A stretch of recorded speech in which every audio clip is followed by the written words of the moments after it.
Olá, seja muito bem-vindo. Começa agora o JR Entrevista. O governo federal traçou uma estratégia para até o ano que vem ter todos os serviços oferecidos à população totalmente digitalizados. E para falar sobre esse tema, nós convidamos o secretário de Governo Digital do Ministério da Economia, Luiz Felipe Monteiro. Secretário, seja muito bem-vindo. Vamos falar de um tema aí, né? Hoje, qualquer lugar que a gente vai, essa questão digital está muito forte, muito presente. A gente vê a pessoa com o celular na mão, enfim.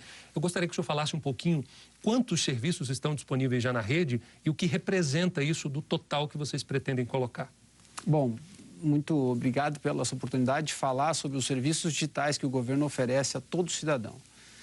Hoje, o portal gov.br é o canal único para a oferta de serviços pelos órgãos federais.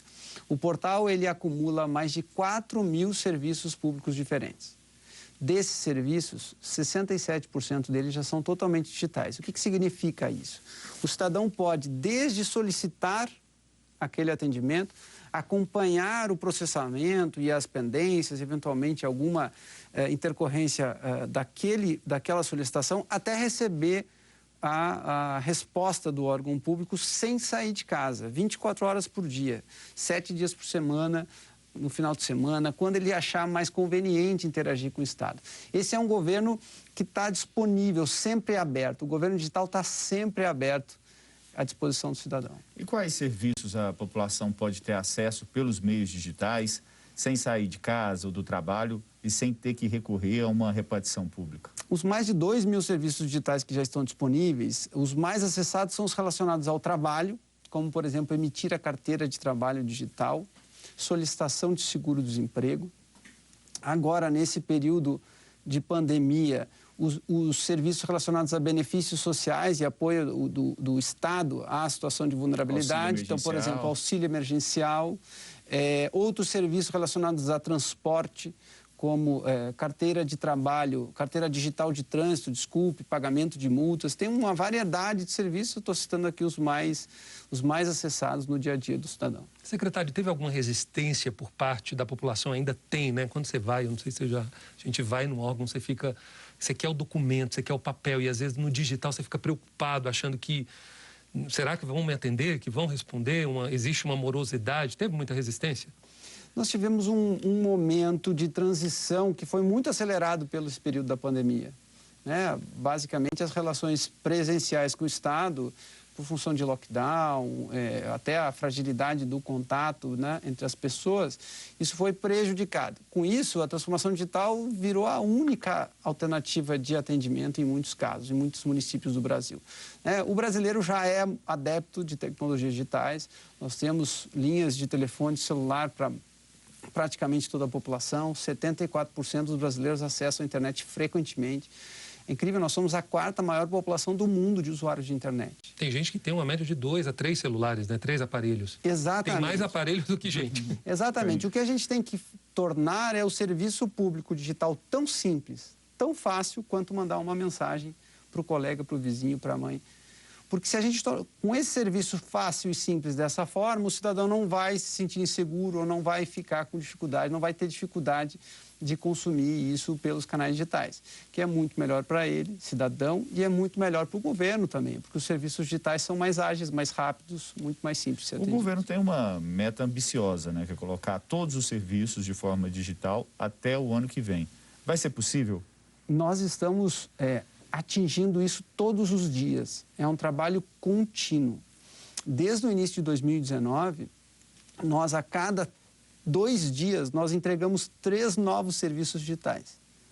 Então, tem mais de um serviço por dia, dias corridos, inclusive contando aí finais de semana e feriados, desde o início de 2019. Isso faz com que a gente já tenha transformado serviços que eram somente presenciais, mais de 1.100 serviços agora, nesse período de 2 anos, se tornaram digitais. Nós precisamos continuar nessa velocidade, junto com todos os órgãos federais, para atingir os 100% de serviços digitais, que é a meta que foi dada pelo presidente Bolsonaro e que nós estamos muito engajados para conseguir cumprir, e tenho certeza que a gente vai chegar lá. Como é que está sendo, secretário, a prova de vida, né, que digital foi lançada no ano passado? Como é que está sendo o engajamento das pessoas? A gente até deu várias matérias, reportagens, pessoal reclamando, com medo de que não daria certo, enfim. Como é que está sendo esse projeto? Um serviço muito importante, né, que evita que pessoas idosas tenham que, às vezes, se deslocar, principalmente nesse período de pandemia, para o banco, né, ou numa agência do INSS. Explicando isso no detalhe, como é que funciona, né?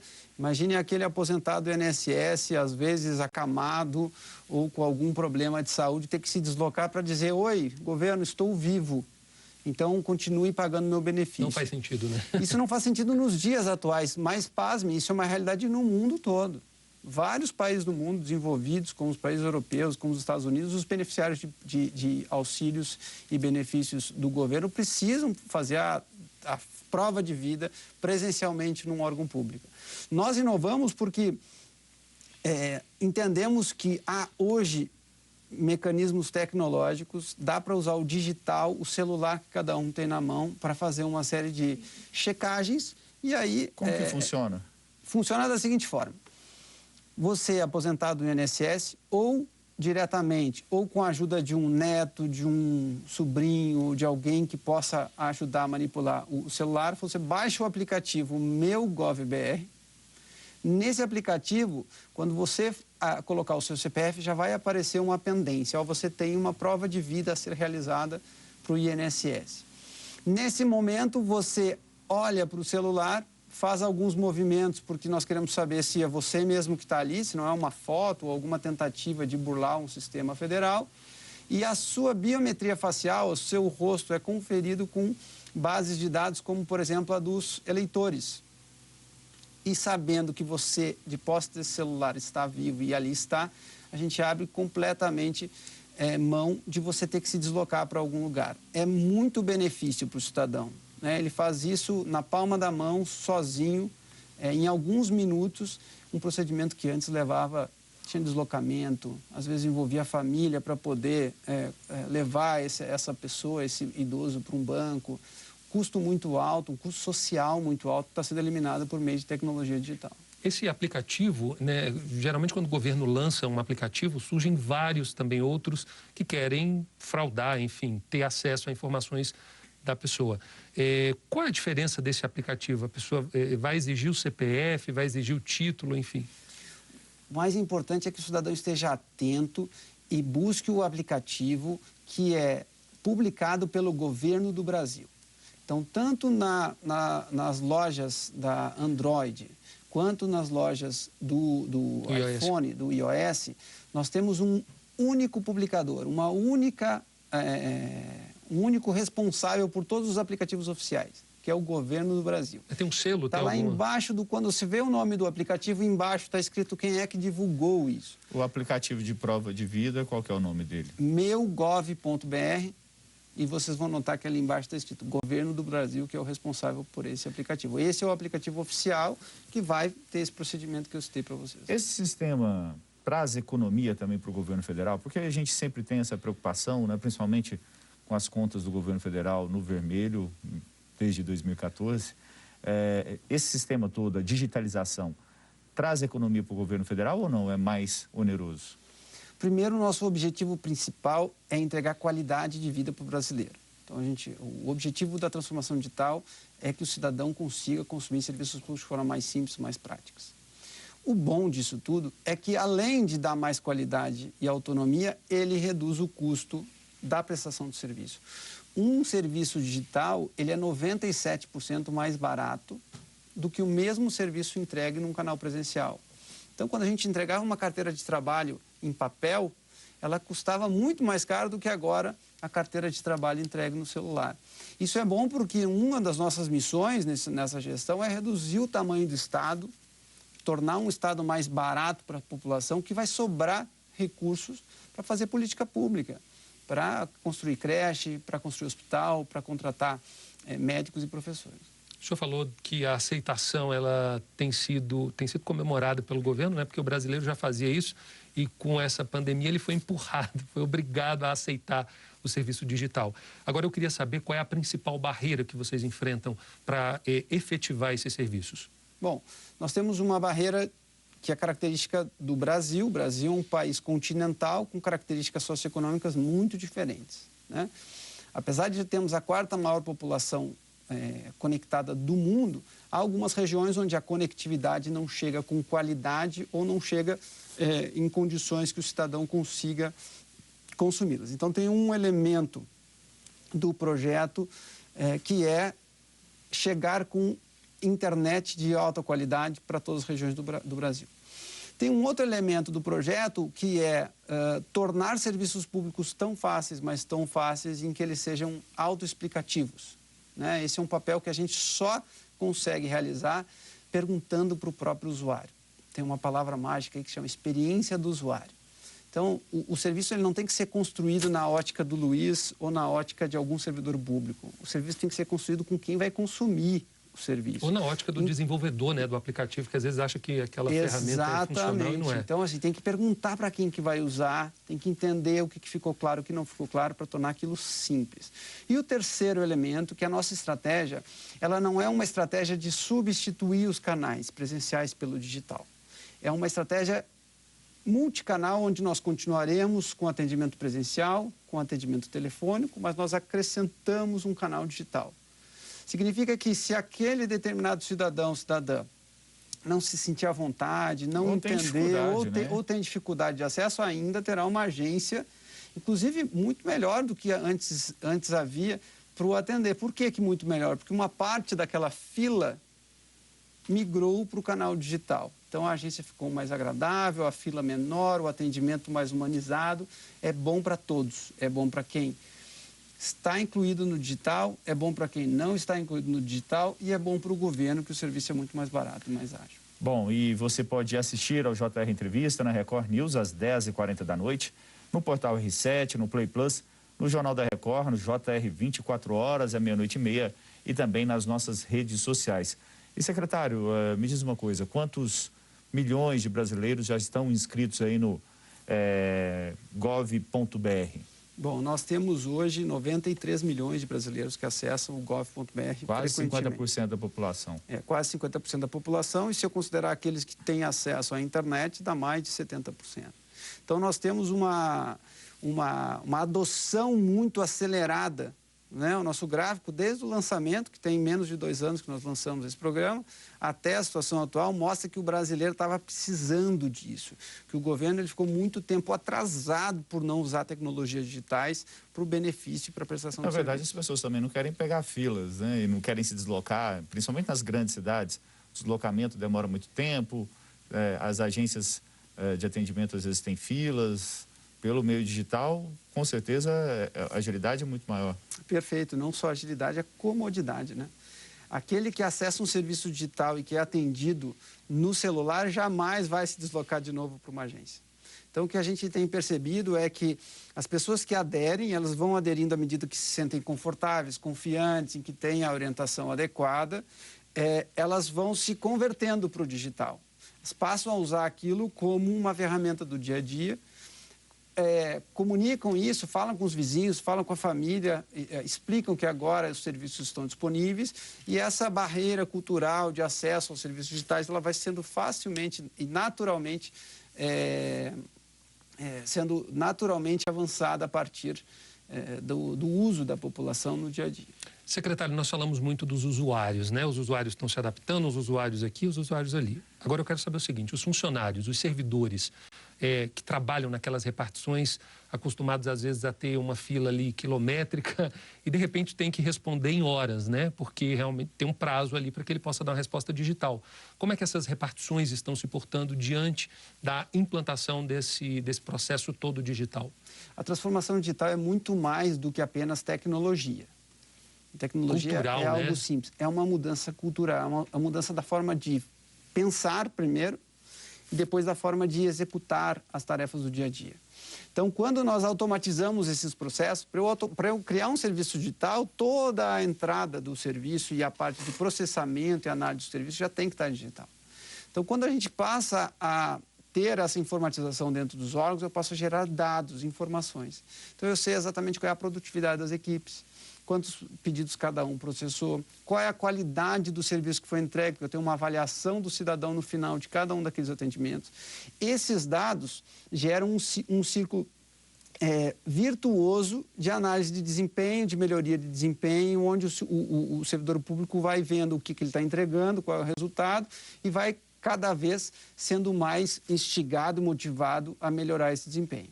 Então, nós temos, sim, um volume de servidores públicos na ordem de 600 mil servidores públicos federais na ativa. Esse volume de servidores públicos, que é a nossa missão, né, reduzir o tamanho do Estado, ou seja, não contratar mais servidores e transformar aquilo que é intensivo em mão de obra para algo intensivo em tecnologia. Então, essas ferramentas, como eu citei, elas tiram a necessidade de uma série de pessoas que estão no atendimento presencial, porque não tem mais aquela fila, como você bem citou, e essas pessoas são deslocadas para atividades intensivas em conhecimento, como análise de processos, atendimento telefônico, entre outras coisas. Só tirar uma dúvida, a maioria dos serviços, geralmente quando tem um programa digital, ele pergunta 1, 2, e você vai respondendo, você está falando com um robô. No caso do aplicativo do governo, sempre tem um servidor ali pronto, de olho em tudo, ou não? Não necessariamente. A maioria dos processos, eles são...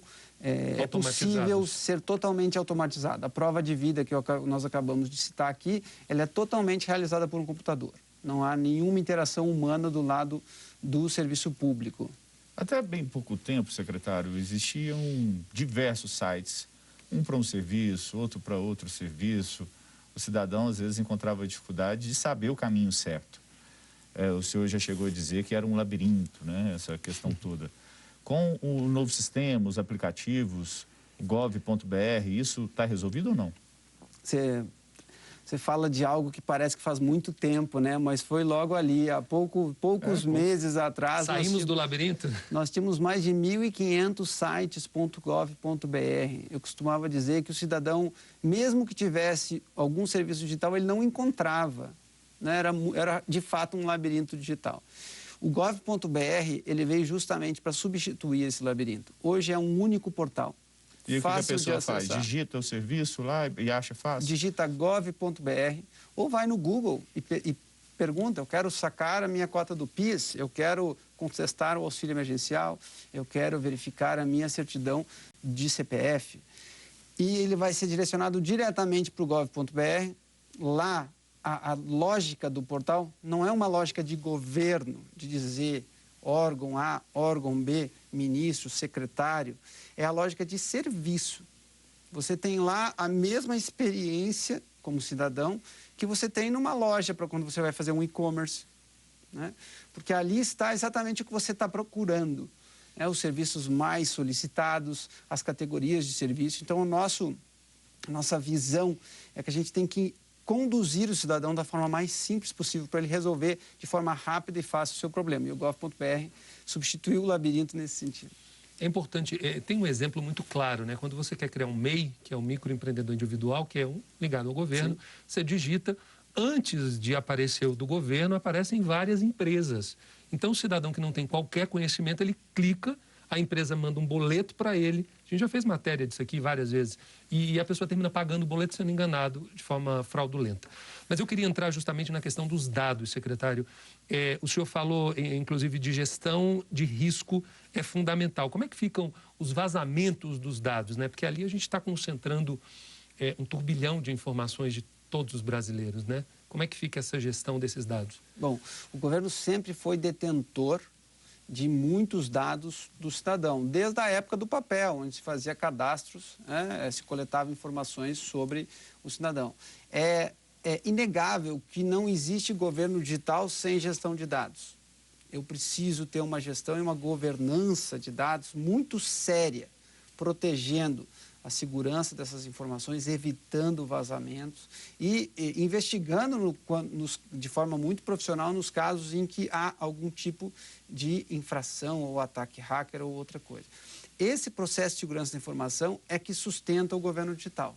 Se nós tivermos fragilidades aqui, o cidadão vai acabar desconfiando, não acessando o serviço digital e toda essa estratégia que eu acabei de citar cai por água abaixo. Então, A estratégia de governo digital 2020-2022, que está publicada em um decreto presidencial, ela tem entre os seus princípios, um deles é um governo confiável que protege os dados do cidadão, que protege a privacidade, inclusive, e acessa somente dados para finalidade específica da política pública, nada mais. Ou seja, uma garantia, né, de segurança para o usuário. Bom, o JR Entrevista vai para o intervalo e, na volta, a gente vai falar sobre a interação dos governos estaduais no portal gov.br. Até já. Estamos de volta com o JR Entrevista. Hoje aqui com a gente o secretário de Governo Digital do Ministério da Economia, Luiz Felipe Monteiro. Secretário, sobre a questão Queria voltar a um tema que a gente já tocou no primeiro bloco, que é a questão da prova de vida. No ano passado, vocês fizeram um teste piloto e este ano aumentaram a capacidade do aplicativo para fazer a prova de vida de forma totalmente digital.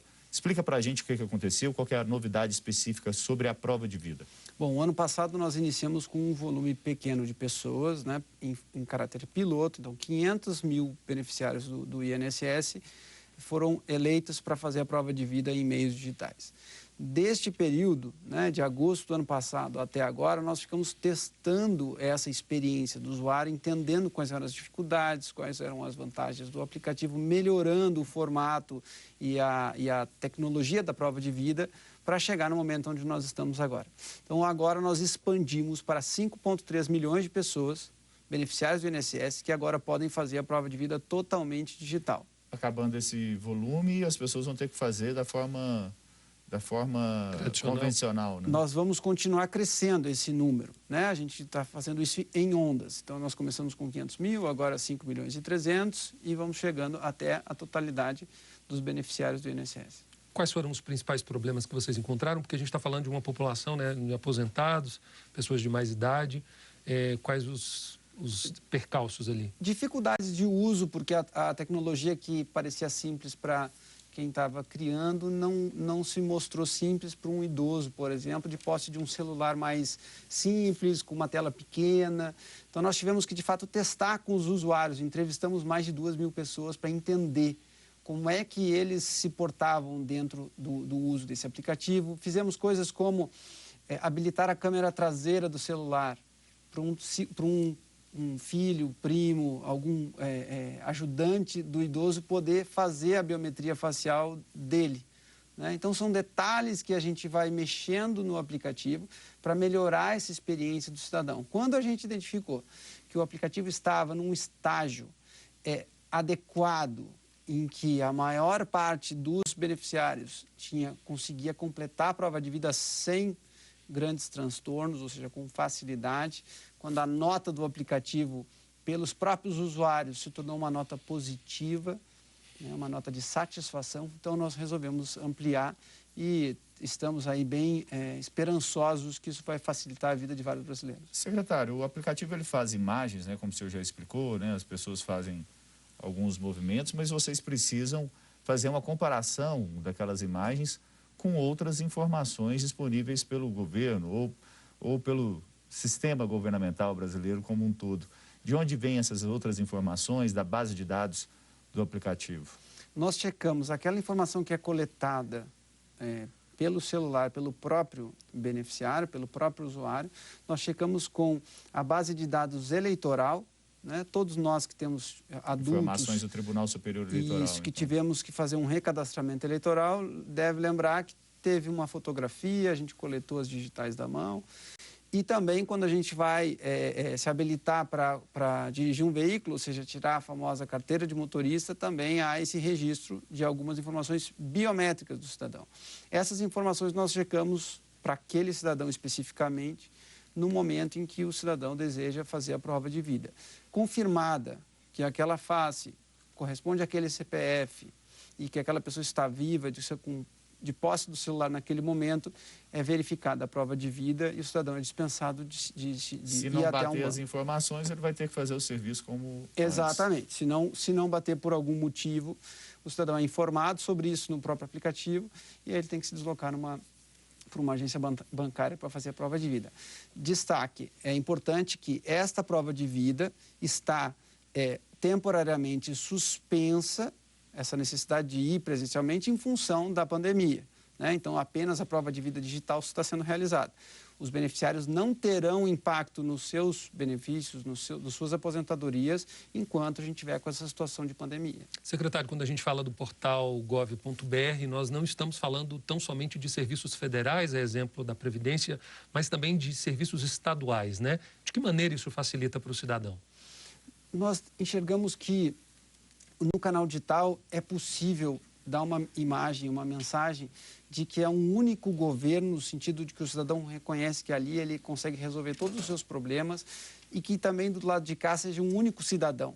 E não que ele é o CPF para um serviço, o número da carteira de habilitação para outro, o número do SUS para atendimento médico. Então, no fim do dia, ele é uma pessoa só que recebeu vários cadastros. Então, esse processo de integração, ele é fundamental que seja feito com estados e municípios.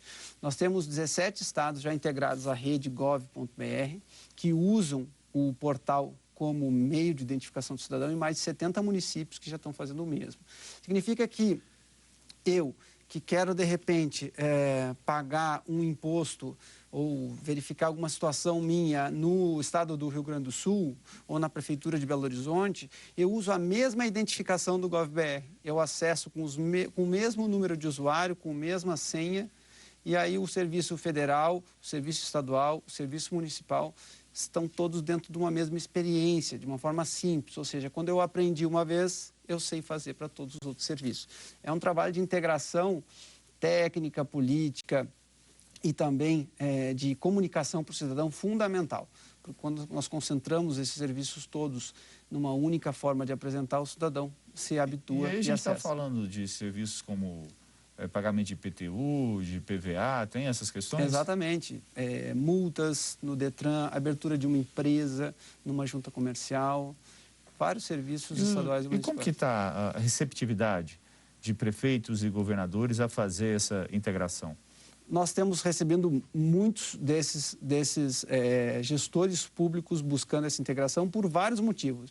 Primeiro, porque no momento que a gente está de restrição de contrato social, essa é a única alternativa.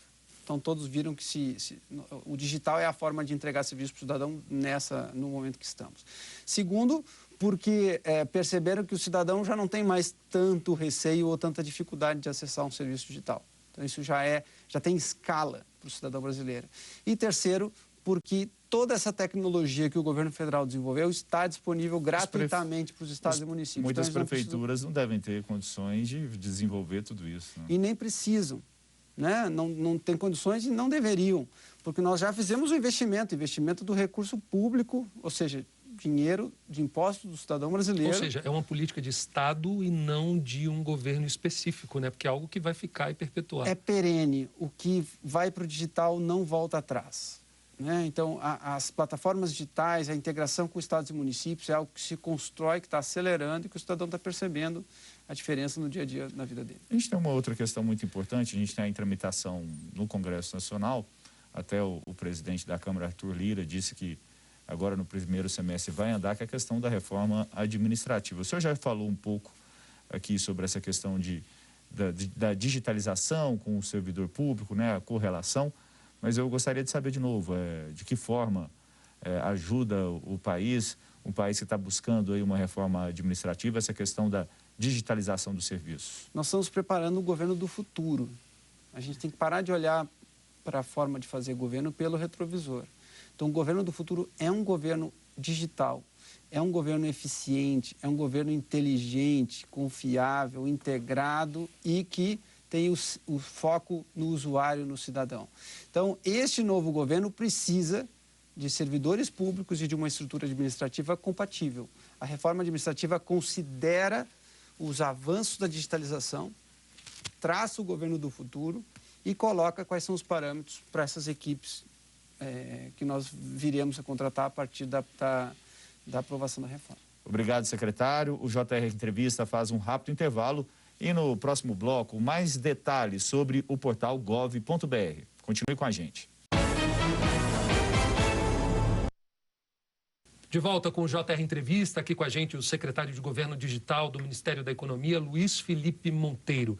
Secretário, vamos falar agora das inovações, né? O que vocês estão trazendo a mais aí para esse portal gov.br?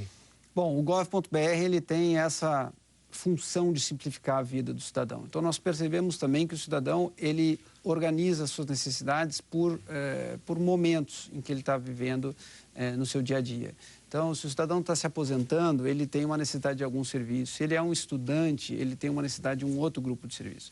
Então, o portal gov.br, a ideia é que nós organizemos ele por momentos de vida e de acordo com o perfil daquele usuário que está, aquele cidadão que está visitando o portal, a gente consiga personalizar os serviços e as informações para aquilo que esse cidadão quer nesse determinado momento. Ou seja, com as informações do usuário, você já vai colocar ali à disposição dele os principais serviços para aquela faixa etária? Simplificando o dia a dia dele, né? Eu não quero que não precise um estudante ter na página inicial um serviço de aposentadoria, nem um idoso ter na página inicial a inscrição do Enem. Ele não está buscando para isso. Então, a gente consegue melhorar essa experiência do cidadão no portal. Fazer um menu, né, mais aproximado. Exatamente, exatamente. Um perfil, né, traçando perfil.